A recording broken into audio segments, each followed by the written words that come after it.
집대성이라는 말이 있습니다. 글어 모아서 하나의 체계로 완성했다는 뜻입니다. 개인의 예술품이 아닌 다음에야 세상은 어느 하나의 행동으로 완성되지 않습니다. 전봉준 또한 당시의 봉건적 폐해를 박멸한 건 아닙니다. 그러나 그의 혁명이 후일까지 영향을 미치는 것을 보면 집대성의 중심에 그를 놓아야 한다고 생각됩니다.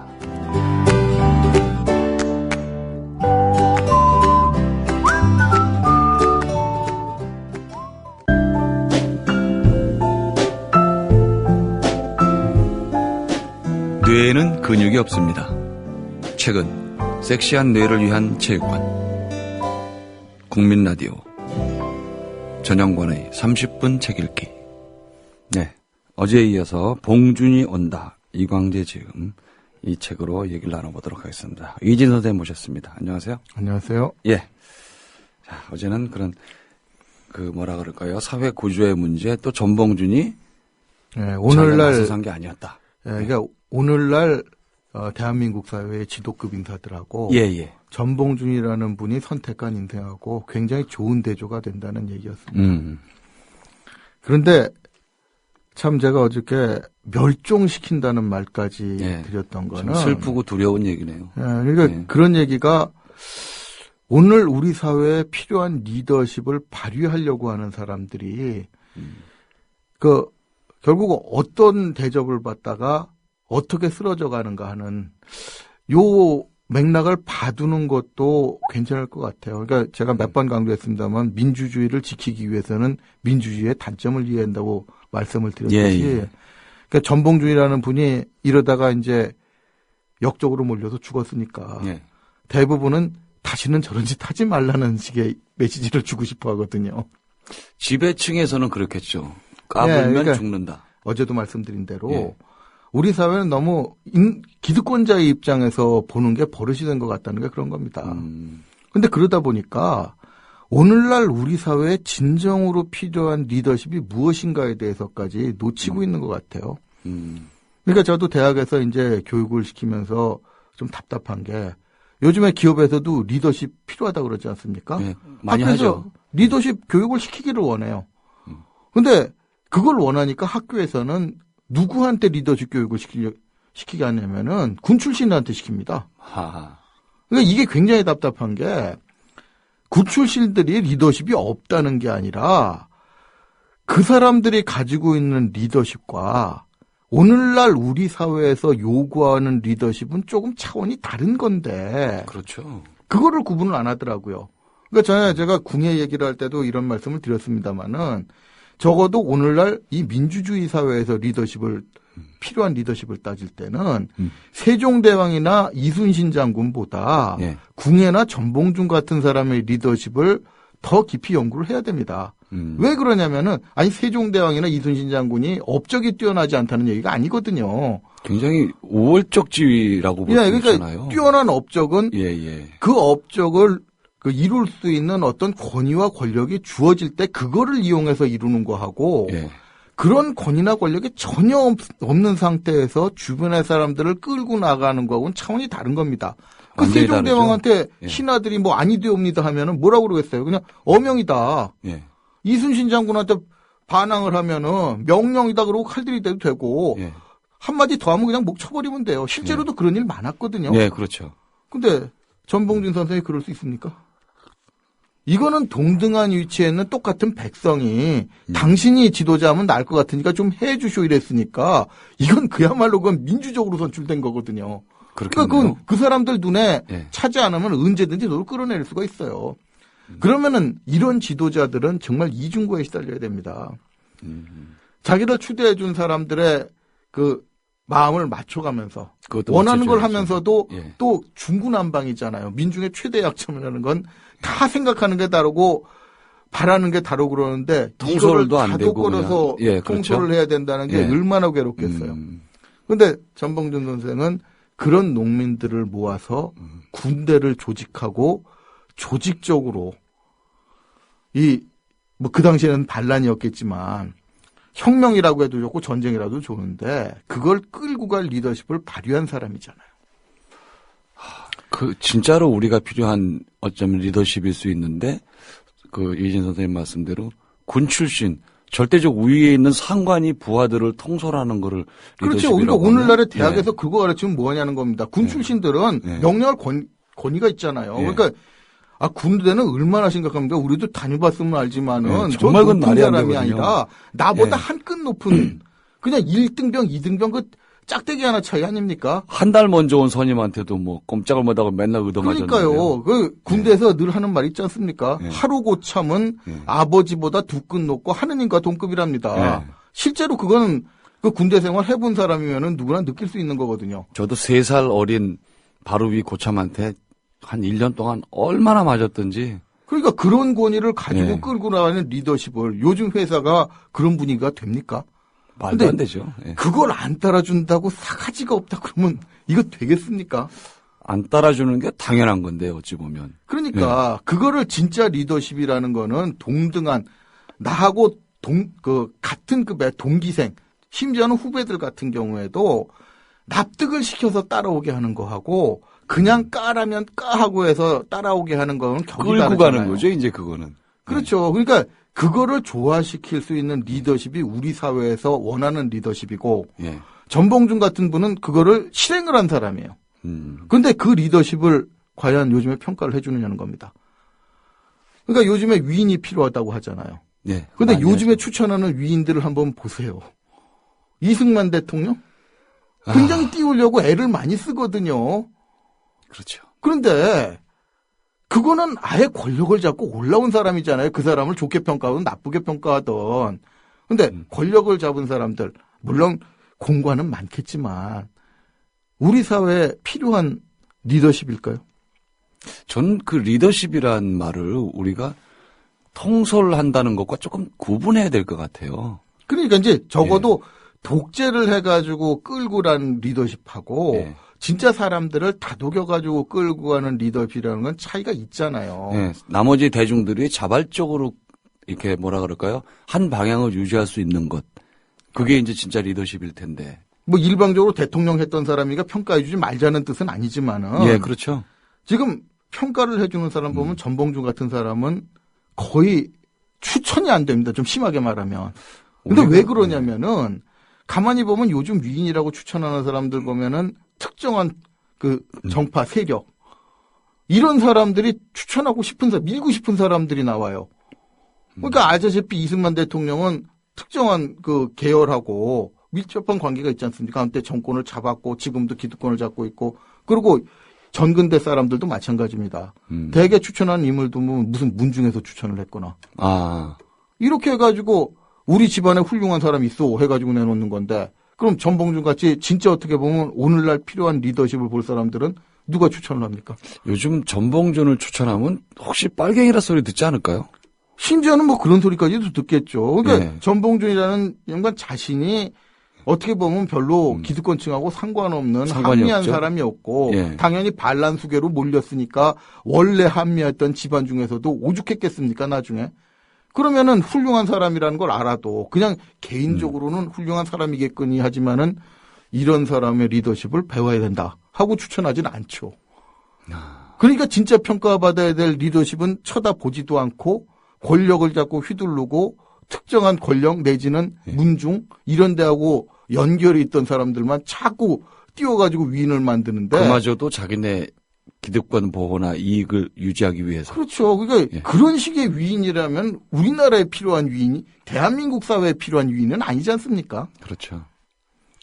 그렇기 때문에 사실 이 리더십이라는 것도 생각을 해가면서 또 이 리더십을 가진 사람이 어떻게 해서 실패를 하게 됐는지 또 거기서 오늘날 우리가 배워야 될 게 뭔지 이런 것도 사실 생각을 해봐야 되거든요.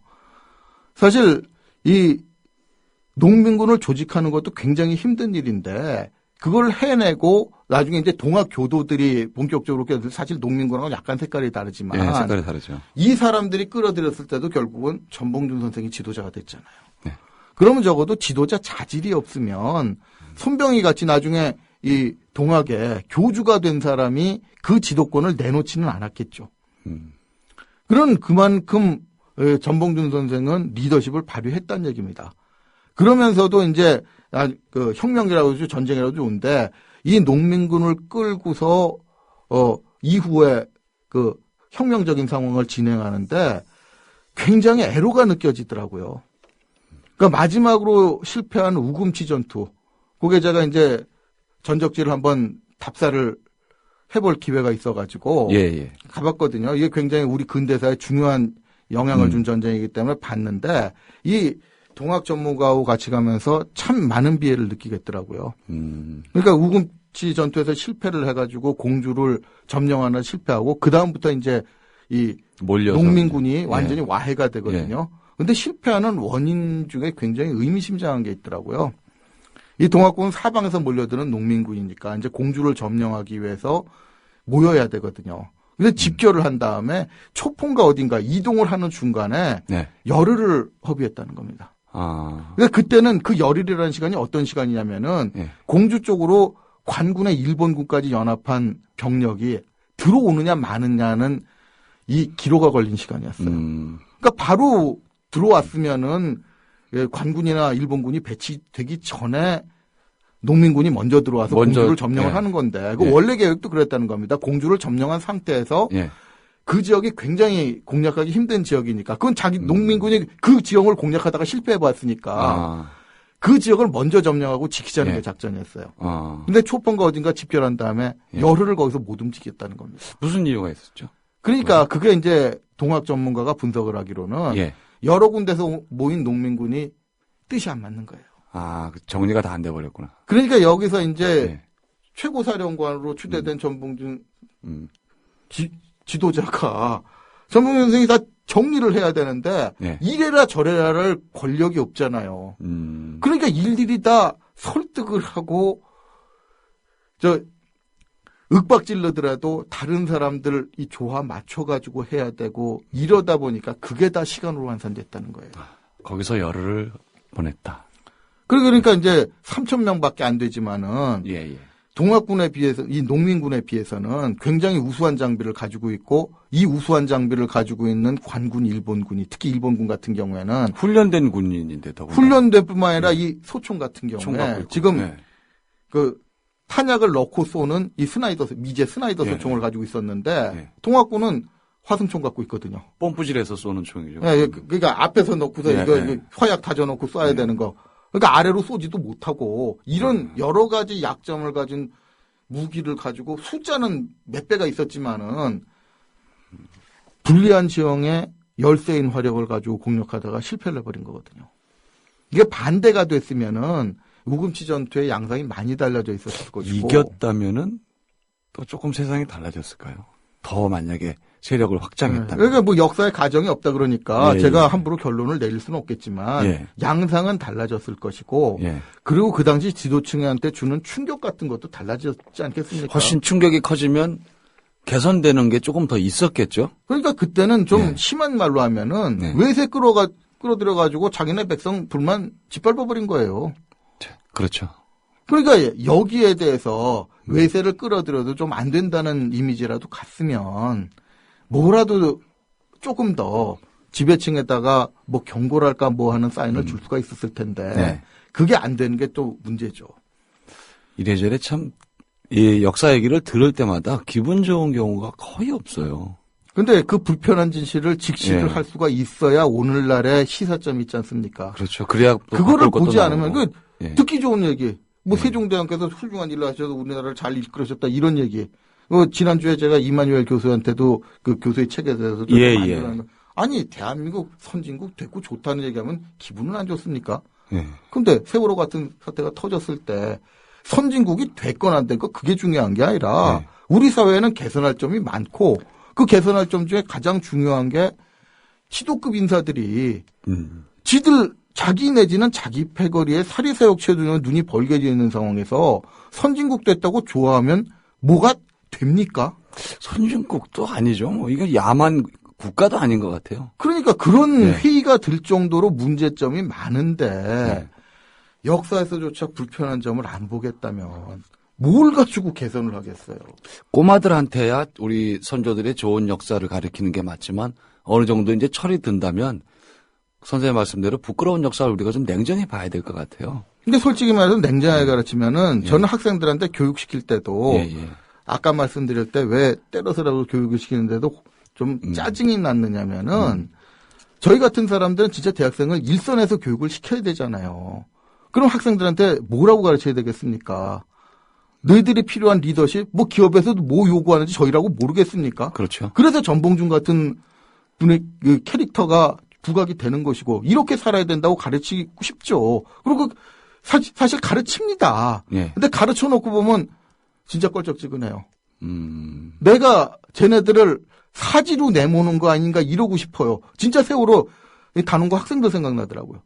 니들 열심히 그렇게 일하고 리더십 발휘하고 적극적으로 해라. 학생들 안 그랬습니까? 아니, 이게 때려서 가르쳐야 된다는 얘기를 딱 확 들은 게, 아니, 그렇게 때리지 않아도 알아서 말 듣는 학생들을 사지로 몰아놓은 사람들이 나머지 학생들한테 위에서 원하는 대로 통제만 제대로 되게 하는, 사실 폭력이라는 게 그거 강요하는 거잖아요. 말도 안 되는 얘기죠, 지금. 그러니까 그런 교육 시키더라는데 회의를 느끼는 겁니다. 그러니까 학생들한테 이렇게 그렇게 가르쳐 놓고 나중에 이 학생들이 진짜 사회에 나가서 그렇게 적극적으로 움직이고 주변 사람들 다 끌어모아가지고 이끌어가는 리더십을 발휘하면 저는 기업에 가서도 배신감 느끼는 게 그런 거거든요. 기업이든 학교든. 밑바닥에서 일할 때, 하위직에서 일할 때는 좋아해요. 근데 그런 사람들이 높은 자리에 올라가가지고 진짜 경영 마인드에 대해서 이러시면 안 됩니다 하는 자리까지 올라갔을 때도 놔두느냐. 저 그런 자리까지 올라가서 뒤통수 맞는 거 많이 봤습니다. 서글픈 얘기네요, 자꾸. 자, 여기서 그 유명한 안도현 시인이 문단에 나오게 된 83년도 동아일보 신춘문예 당선작입니다. 서울로 가는 전봉준. 요 제가 한번 요 시를 한번 읽어드리겠습니다.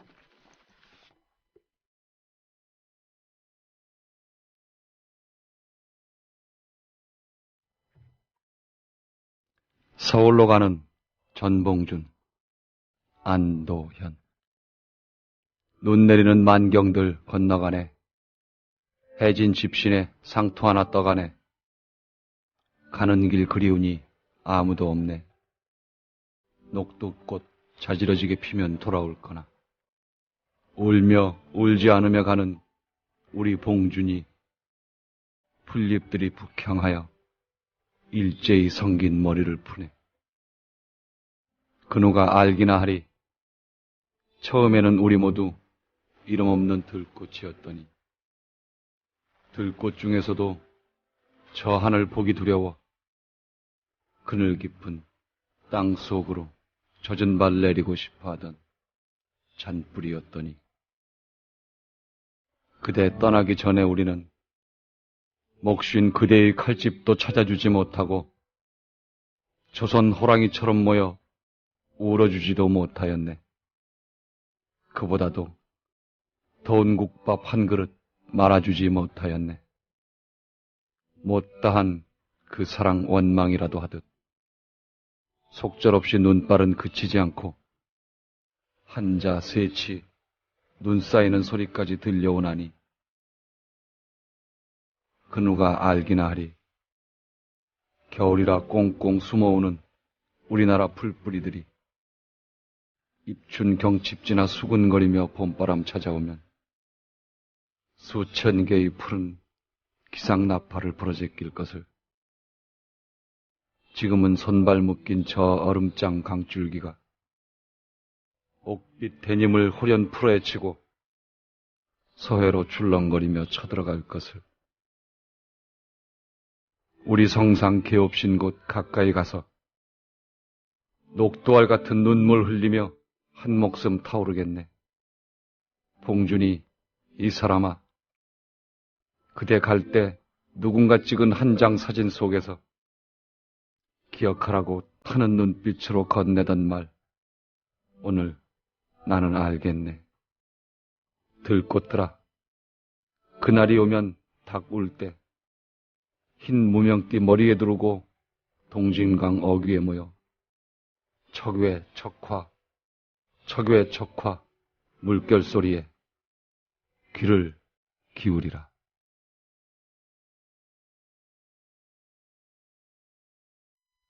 우리가 이런 전봉준 같은 사람을 그리워한다는 것 자체가 어쩌면 슬픔일 수도 있겠다는 생각이 들어요. 그러니까 우리 사회에.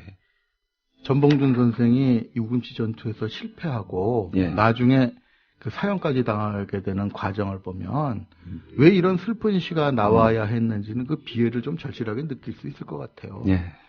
그러니까 이 전투에서 실패한 다음에 도저히 안 되겠다는 생각이 드니까 군대를 해산시켜 버리거든요. 그러니까 어떻게 보면 더 이상 무모한 전투에서 이 밑에 있는 부하들을 희생시키기 싫다는 생각을 한 것 같아요. 마지막에도 자신을 구해주려고 했을 때도 차라리 나머지 농민군들을 구하라라고 얘기를 했었죠. 그러니까 그게 이제 예. 그 얘기가 어느 정도 사실 수 있는 데는 두 번째 치고 예. 여기서 슬픈 얘기는 예. 전봉준 선생은 결국 밀고에 의해서 잡혔다는 겁니다. 예. 이게 대주가 되는 사람이 누구냐면 똑같은 그때 우김치 전투 때 농민구 지도자의 한 사람으로 나왔던 손병희 선생이거든요. 손병희 선생 안 잡혔잖아요. 그러면 왜 전봉준 선생은 잡히고 손병희 선생은 안 잡혔느냐? 동학 전문가 얘기는 그렇습니다. 손병희 선생은 동학 교단이라는 세력을 안고 있잖아요. 그러니까 교도들을 따라다니면서 숨죠.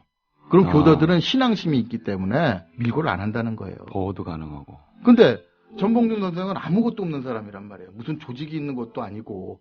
그래서 어디 숨어 다니려고 하다 보면은 그걸 본 사람 누군가는 거액의 현상금을 걸었지 않습니까? 그 현상금에 눈이 머는 사람이 생기게 되고 그런 사람들의 밀고 때문에 잡혔다는 거예요. 더 슬픈 얘기네요. 그렇죠. 그래서 그렇게 해가지고 어떻게 보면 가장 열악한 상황에서 리더십을 발휘한 지도자는 잡혀서 고초를 치르게 된 거죠. 그리고 고초를 치를 때도 그 신문을 하는 일본인들도 굉장히 전봉준 선생 존경했다는 거거든요. 대개 그러다가 잡히면 발라는 속이 아닙니까? 예. 그 뭐 죽는 거는 말할 것도 없고. 당연히 뭐 죽는다고 봐야죠. 예. 그 엄청나게 고초를 겪을 텐데 예. 그러려면 보통 사람 심리가 조금이라도 죄 덜 받으려고 아등바등하고 뭐. 그러니까 예. 내가 이런 게 아니다, 뭐 이럴라 그런 게 아니다, 뭐 예. 이런 얘기를 하기 쉬운데 예. 밀고에 의해서 잡힌 사람이 모든 건 다 자기 책임이라 그랬다는 거예요. 진짜 리더십이네요. 그렇죠. 그러니까 마지막에 잡혀서라도 예. 괜히 나는 어차피 지도자 역할을 했기 때문에 그 책임을 끝까지 지겠다는 거죠. 괜히 이 책임을 남한테 나눠가지고 다른 사람까지 희생시키지 않겠다는 태도를 끝까지 보이니까 적으로서 싸웠던 일본인들까지 존경을 하게 되는 거거든요. 자기 책임인지도 모르는 대통령하고 참 비교가 많이 되네요. 그러니까 어떻게 보면 네. 아니 이 전봉준 선생이 언제 지도자 하겠다고 나선 적 있습니까? 네. 해달라고 와서 진짜 일자무식인 사람들 예, 어떻게 예. 보면 자기 인생에 도움을 줄 사람들이 아니라 도움을 받아야 될 사람들 요구를 거절하지 못해서 도움을 줬고 하다 보니까 자기가 빠지면 뭐가 아무것도 안 될 것 같으니까 위험을 무릅쓰고 올라왔고 그런 사람이 정말 말도 잘 안 듣지 않는 이런 사람들 때문에 정말 쉬운 전략 그르쳐가지고 실패를 했고 그래서 도망다니다가 밀고에서 잡혔고 그런데 그런 사람이 이런 태도 가지기가 쉽겠습니까? 농민군은 자기 지역이니까 지형도 잘 알고 참 유리했을 텐데요. 그런 면에서는. 그렇죠. 그 예. 유일야보다 숫자도 많았고 어쩌고 예. 그랬는데 그런데도 여러 가지 문제 때문에 실패를 했는데 이런 사람은 보호를 못 받는 게 어떻게 보면 세월호 사건에서도 그냥 자기하고 자기 페어리 좀 쉽게 탈출하자고 예. 자기가 책임져야 될 사람을 죽음으로 모는 이런 사람들은 살고 이런 인간 쓰레기들은 살고 어떻게 보면 전체 사람들을 위해서 배가 혹시라도 흔들릴까 봐 그 학생들 뛰어나오는 게 얼마나 그걸 흔들린다고 그것도 협조를 해준다고 있었던 참 남 생각해주는 사람들은 다 죽고 이래서 진짜 필요한 사람들은 멸종을 하고 인간 쓰레기들만 살아남는 이런 세상이 되지 않기를 바라는 마음에서 이런 얘기를 꺼내게 된 겁니다. 봉준이 온다. 대한민국이 간절히 바라고 있을 수도 있거든요. 전봉준이란 그런 리더. 세월호 같은 경우는 그 알바 학생들은 또 정해진 회원에서 장례비 지원을 못 해주겠다고까지 했어요. 그러니까 어떻게 보면 가장 예. 밑바닥에 있는 사람들은 충실하게 자기 할 일 다 한 거 아닙니까? 그럼 솔직히 그런 걸 보면서 밑바닥 사람들 싸가지 없다는 소리가 어떻게 나오겠어요? 그런 사람들을 뭐하러 때립니까? 안 때려도 잘 하는구만. 누가 맞아야 될지 모르겠어요. 사실 힘 있고 권력 있고 그러면서 자기 챙길 것만 챙기는 사람들이 맞아야 되는 사람들 아닙니까? 그 사람들이 좀 많이 맞고 저는 다 그 대한민국에서 다 이렇게 내버리고 싶어요. 다 속가서 바깥으로 버리고 싶습니다, 정말. 근데 그런 사람들이 나가는 게 아니라 더 꽉 잡고 앉아가지고 제가 쫓겨나겠죠? 절 싫으면 중 떠나라는 말을 그런 사람들이 주로 합니다. 안 됩니다. 죽은 거예요. 주질 게 아니거든요, 절은. 그러니까 이 절이 누구의 절인지 묻고 싶은 정도의 사람들 많거든요. 말도 안 되는 얘기인데. 그런 사람들이 주로 때리라 그러죠. 전봉준이 온다면 그런 사람들을 몰아내고 새 세상을 맞을 수도 있겠다. 이런 생각까지 해보게 됩니다. 엉뚱한 가정일 수도 있지만 우리 사회가 전봉준 같은 진정한 리더, 밑으로부터 하나하나 올라온 진짜 리더를 기다리고 있겠다. 저도 기다리고 있습니다. 오늘 봉준이 온다. 이진희 선생님 말씀 들어봤습니다. 고맙습니다. 고맙습니다. 네. 세상은 키가 다양한 사람들의 집합소일 겁니다. 다 같이 손잡고 물로 걸어 들어가면 어떻게 될까요? 키 작은 사람들 코에 먼저 물이 들어가겠죠. 결국 고통받는 건 민초들입니다. 기득권자들은 그 와중에도 돌아 나올 겁니다. 나가는 자들의 뒤통수에 몽둥이를 휘두른 사람. 저는 그게 바로 녹도장군 전봉준이라고 생각을 합니다. 이런 사람이 그립고 아쉬운 아침인데요. 지금 대한민국에 산 목숨이 죽어가는 거를 그야말로 바라만 봐야 하는 사람들이 있습니다. 통곡해도 돌아오지 않을 그런 자기 피부치들을 부르고 또 부르는 사람들이 있습니다. 이 사람들이 무슨 죄가 많아서 이 참혹의 주인공이 됐을까요? 정부는 어쩌려고 무능을 자랑하고 기만을 일삼고 있을까요? 저는 슬픔을 줄이고 싶은 생각이 없습니다. 슬픔이란 게 말입니다. 분노의 칼을 가장 예리하게 갈 수 있는 숫돌이기 때문입니다. 지금까지 30분 책 읽기 전영관이었습니다.